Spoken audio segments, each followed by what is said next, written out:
गंगा दशहरे का मतलब जानते हो आप?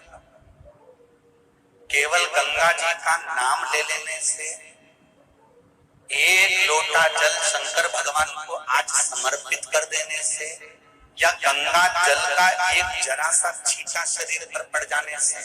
श्री शिवाय नमस्तुभ्यम। गंगा दशहरा कब है? गंगा दशहरा के दिन कौन से उपाय करना चाहिए? गंगा दशहरा के दिन कौन सी गलती नहीं करनी चाहिए? पूज्य गुरु जी पंडित प्रदीप मिश्रा जी बताए हैं कि गंगा दशहरा के दिन एक लोटा जल शंकर भगवान पे चढ़ाने से क्या लाभ प्राप्त होता है। तो चलिए जानते हैं पूज्य गुरु जी पंडित प्रदीप मिश्रा जी से गंगा दशहरा के दिन कौन सी ये गलती है जो नहीं करनी चाहिए। 10 पापों से मुक्ति मिल जाती है। दशहरा का मतलब है 10 पाप से मुक्त। पहला पाप है किसी के घर का बिना पूछे कोई सामान उठाकर हमने भोग कर लिया हो तो उस पाप से। गंगा दशहरे के 10 पाप से मुक्ति दिलाता है गंगा। दूसरा, किसी ब्राह्मण किसी गुरुजन को मुख से अपशब्द कह दिया हो तो आज ही का दिन है जिस दिन पाप कर्म से मुक्ति मिल जाती है। तीसरा, किसी स्त्री को, किसी नारी को, किसी कन्या के प्रति, स्त्री के प्रति, नारी के प्रति अगर गलत सोच लिया हो या गलत कर्म हमने कर दिया हो तो उस पाप से मुक्ति गंगा दशहरे का दिन दिला देता है। चौथा, जो धर्म धारण करने वाली नारी, रजस्वला स्त्री के हाथ का बना हुआ अगर हमने भोजन ग्रहण कर लिया है तो आज गंगा दशहरे का दिन ही ऐसा रहता है जिस दिन उस पाप से हमें मुक्ति मिलती है।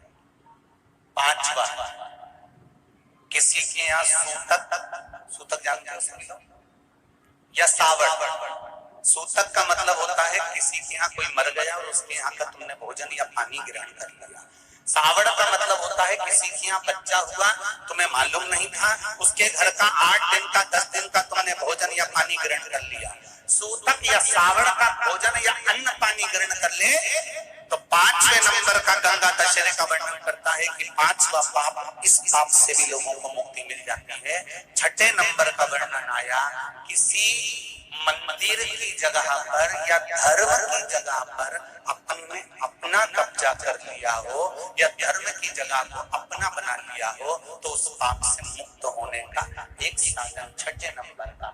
7वें नंबर का, झाड़ू लगाते समय, बुआरी लगाते समय छोटे छोटे जीव झाड़ू के नीचे मर जाते हैं तो उसके पाप से मुक्ति गंगा दशहरे का दिन दिला जाता है। 8वें नंबर का,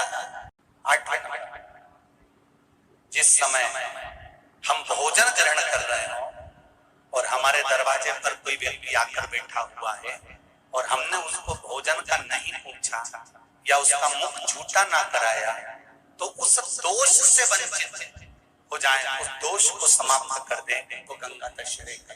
9वें नंबर का, बेटी की शादी करी और बेटी की शादी करने पर बहुत सारा कन्यादान आया। उस कन्यादान में साड़ियां ज्यादा आ गई, सामान ज्यादा आ गया, मिक्सर 2 सेट आ गए, डिनर के 2 सेट आ गए और मायके वालों ने 1 सेट अपने घर में रख लिया और उस मिक्सर में खूब सामान पीस के खाया, खूब निपटाया। बेटी के कन्यादान का सामान घर में रखकर उसका भोग करने पर जो पाप लगता है 9वें नंबर का कहता है गंगा दशहरे का दिन उस पाप को धो देता। 10वें नंबर का महाराज, यदि किसी तीर्थ में जाकर हमने कोई गलत काम करा होता है तो गंगा दशहरे का ये आज का दिन हमारे पाप को वो धो देता है। ये गंगा दशहरे के 10 पाप को धोने के लिए मात्र एक दिन है गंगा दशहरे का दिन। आज के दिन जो शिव जी को जल चढ़ाता है, शंकर भगवान कहते हैं भले उसने उसमें गंगा जल डाला नहीं डाला, पर मेरे ऊपर जब जल चढ़ाता है शिव जी कह देते हैं आज के चढ़े हुए जल को मैं गंगा जल बना देता हूँ। आज गंगा दशहरे का खूब भजन करो, दान करो, पुण्य करो, सत्कर्म करो, नाम जाप करो, नाम स्मरण करो और शिव मंदिर में चढ़े हुए जल जल का थोड़ा सा सिंचन जरूर। श्री शिवाय नमस्तुभ्यम। दोस्तों, आज पूजनीय पंडित प्रदीप मिश्रा जी ने हमें गंगा दशहरा का महत्व बताया है और बताया है कि इस दिन हमें कौन सी गलतियां नहीं करनी चाहिए और कौन से उपाय करने चाहिए।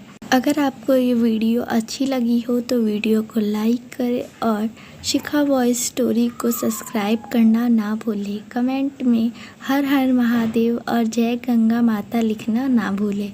धन्यवाद।